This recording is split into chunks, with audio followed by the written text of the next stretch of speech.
अस्सलाम वालेकुम नाजरीन। ड्रामा से आफत के आने वाले एपिसोड में आप देखेंगे बीजान जो कि चाह रही थी कि वृषा की जल्द से जल्द शादी हो जाए, मगर दोनों माँ बेटी मिलकर रोले ही डाल देती हैं। यही बहाना करते हैं कि वृषा ने तो आगे पढ़ना है और मुख्तार मियाँ जज्बाती होकर उसका एडमिशन शिफा की यूनिवर्सिटी में ही करा देते हैं। अब ये तो किसी को अंदाजा नहीं कि ये यूनिवर्सिटी में क्या कारनामे सर अंजाम देकर आई है। आते ही एक अमीरजादी से उसके पंगे शुरू हो जाते हैं।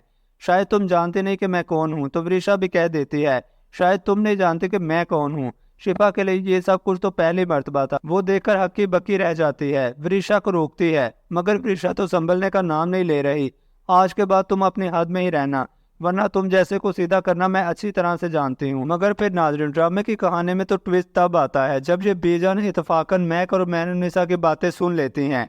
मैक जिसे डर पड़ गया कि मैनुनिसा बेगम फिर से बेजान के दिल में घर ही ना कर लें, इसलिए कुछ बातें सुनाती हैं तो बीजान ने आकर सुन ले। मगर जैसे वो सामने आई मैक तो डर जाती है कि मामला गड़बड़ ना हो जाए, तभी वो यू टर्न ले लेती है। इमोशनली ड्रामा रचाना शुरू कर देती है, रोना शुरू कर देती है। बेटे का नाम ले लिया। बीजान अगर रजा जिंदा होते तो ये सब कुछ ना होता। बीजान तो समझाती है कि वृषा तो सभी को अजीज है, तुम ये कैसी बातें कर रही हो। मगर मैक ने आखिर मुद्दे की बात कर ही दी।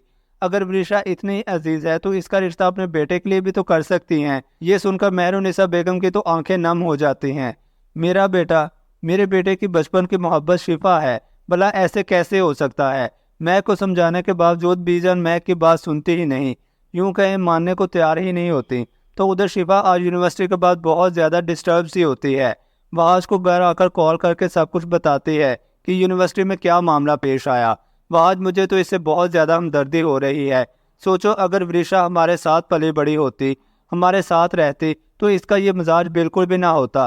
अब वह जो कि अच्छे तरीके से जानता है इस वृषा को और उसकी खसलत को भी, वो तो रोक देता है शिफा को कि उसे हमदर्दी करने की कोई भी जरूरत नहीं। मगर ये शिफा माने तब ना। कुछ वक्त गुजरने के बाद ये मैक फिर से बीजान को मनाने की कोशिश करते हैं कि वृषा का अभी रिश्ता किया ही ना जाए। वो बीजान के पास दरख्वास्त लेकर जाती हैं। अब असल में बीच की बात तो कुछ और ही है। अब वो डायरेक्ट बात बीजान को बताने से रही कि मैं चाहती हूँ कि वहाज से शादी हो जाए। वो बीजान को मनाने की कोशिश कर रहे थे कि उसी वक्त मैनुनिसा बेगम कमरे में आ जाती हैं। तो बीजान बड़ी इज्जत के साथ मैनुनिसा को बुलाती हैं और तब उस मैक से डिमांड करती हैं कि मैनुनिसा बड़ी बहू है, हमेशा उसने अच्छा ही चाहा है। और तब वो मैक को मैनुनिसा से माफ़ी मांगने का कहती है। ये सुनकर मैक तो हैरान होती है कि ये क्या हो गया, मगर बाजी तो पलट कर ही रहनी है। इस मैक की ही जीत होगी।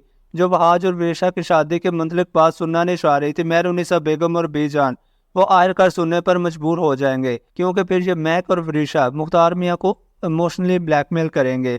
आई होप सो व्यूवर्स, आपको वीडियो अच्छी लगी होगी। मिलते हैं नेक्स्ट इंटरेस्टिंग वीडियो में, तब तक के लिए अल्लाह हाफिज़। अस्सलाम वालेकुम।